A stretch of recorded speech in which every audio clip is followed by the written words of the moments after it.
तो बच्चों, संज्ञा के बारे में आपको पता चल गया होगा, उसके प्रकारों के बारे में भी आपको समझ में आया होगा। फिर भी एक बार और आपको समझा रही हूँ। संज्ञा किसी विशेष वस्तु, व्यक्ति, स्थान या प्राणी के नाम को कहते हैं।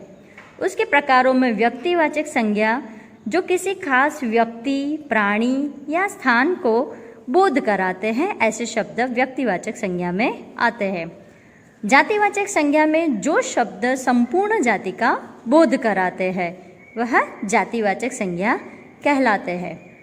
इसके बाद है भाववाचक संज्ञा कि जो शब्द गुण, दोष, भाव, दशा आदि का बोध कराते हैं वह भाववाचक संज्ञा कहलाते हैं। द्रव्यवाचक संज्ञा में वस्तु की द्रव्यता के बारे में, या तो फिर द्रव्यवाचक संज्ञा में ऐसे भी शब्द आते हैं जैसे कि सोना, पानी, दूध, घी, ऐसे शब्द द्रव्यवाचक संज्ञा में आते हैं। और समूहवाचक संज्ञा में जैसे शब्द पूरी संपूर्ण टोली के बारे में या जाति के बारे में बोध कराते हैं। और शब्द ऐसे भी आ सकते हैं भीड़, टोली, सभा, यह सब समूहवाचक संज्ञा में आते हैं। चलिए, तो फिर आज पेज नंबर 26 पर भाषा सज्जता के अंतर्गत हम देखते हैं निम्नलिखित वाक्यों में से संज्ञा ढूंढकर उसका भेद बताइए। तो यहाँ पर है सोना कीमती धातु है, तो पहले संज्ञा पहचानेंगे, सोना और धातु। अब सोना कौन सा प्रकार है? सोना का प्रकार होगा द्रव्य वाचक संज्ञा। और धातु, बहुत सी धातुएं आ सकती है, तो जातिवाचक संज्ञा। दूसरा देखिए, गंगा पवित्र नदी है, तो गंगा एक विशेष नाम हो गया और नदी एक जातिवाचक संज्ञा के रूप में आएगा। तो गंगा व्यक्तिवाचक संज्ञा और नदी जातिवाचक संज्ञा। उमंग दौड़ रहा है, तो संज्ञा है उमंग, और उमंग एक नाम है, तो व्यक्तिवाचक संज्ञा।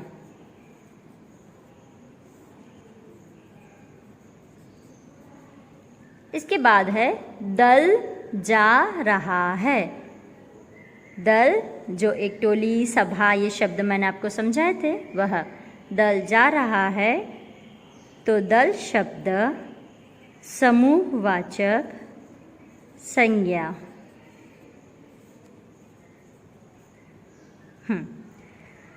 अब राजेश भय के कारण जंगल में नहीं गया। पहले तो इसके अंदर हम देखेंगे कौन कौन से शब्द। राजेश संज्ञा, भय वह भी संज्ञा, जंगल यह भी संज्ञा। तो राजेश क्या हुआ? व्यक्तिवाचक संज्ञा। फिर भय पहले ही समझाया था बच्चों, भाववाचक संज्ञा में भय, शोक, दया, प्रेम, शांति, विनम्रता ऐसे सारे शब्द भाववाचक संज्ञा में आते हैं। तो भाववाचक संज्ञा। और जंगल, बहुत से जंगल पाए जाते हैं, तो जातिवाचक संज्ञा। समझ गए बच्चों? अब अगला प्रश्न, निम्नलिखित विधान पढ़िए और समझिए। जयेश ने कीर्ति को साड़ी दी। जयेश ने कीर्ति को साड़ियाँ दी। बगीचे में एक लड़का है। बगीचे में कई लड़के हैं। तो आप समझ सकते हो ये क्या हुआ है? हाँ, यह हो गए हैं एक वचन का बहुवचन। उपयुक्त वाक्यों में पढ़ने से पता चलता है कि वाक्य में साड़ी से साड़ियाँ बन गए हैं शब्द, लड़का से लड़के हो गया है, तो एक वचन का बहुवचन हुआ है जो आपको आता है। अब तक हम शब्द में एक वचन से बहुवचन करते थे, यहाँ पर करना है आपको वाक्य में बहुवचन प्रयोग करना है। मुझे लुटेरे का डर था, तो मुझे शब्द का क्या हो जाएगा? हमें। हमें लुटेरे शब्द का हो जाएगा लुटेरो। लुटेरों का डर था। पक्षी ने उड़ान भरी। पक्षी उसका बहुवचन करेंगे, उड़ान का भी बहुवचन करेंगे। तो पक्षी में बड़ी की मात्रा बहुवचन में छोटी की मात्रा में बदल जाएगी। पक्षियों ने उड़ानें भरी। उसने मुझे मिठाई दी। उसने और मुझे और मिठाई, इन तीनों शब्द का बहुवचन करना है। उसने का हो जाएगा बहुवचन उन्होंने। मुझे का हो जाएगा हमें। मिठाई में बड़ी की मात्रा बदल जाएगी छोटी की मात्रा में। मिठाइयाँ दी। समझ में आ गया बच्चों? चलो अगला देखिए, निम्नलिखित वाक्य पढ़िए और वाक्य में गाढ़े काले शब्द को समझिए। भाववाचक संज्ञा के रूप में और जातिवाचक संज्ञा के रूप में। पहला है कि बच्चे प्रार्थना करते हैं। बच्चों की प्रार्थनाएं बेकार नहीं जाती। नदी की चौड़ाई अधिक है। भारत में नदियों की चौड़ाइयाँ अधिक है।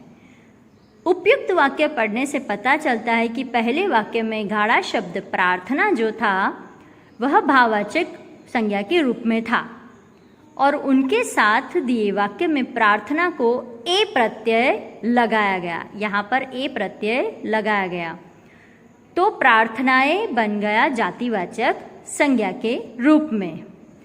अब इतना कीजिए कि भाववाचक संज्ञाओं का प्रयोग सदैव एक वचन में किया जाता है, इसे ध्यान में रखिएगा। भाववाचक संज्ञाओं का प्रयोग हमेशा एक वचन में ही होता है।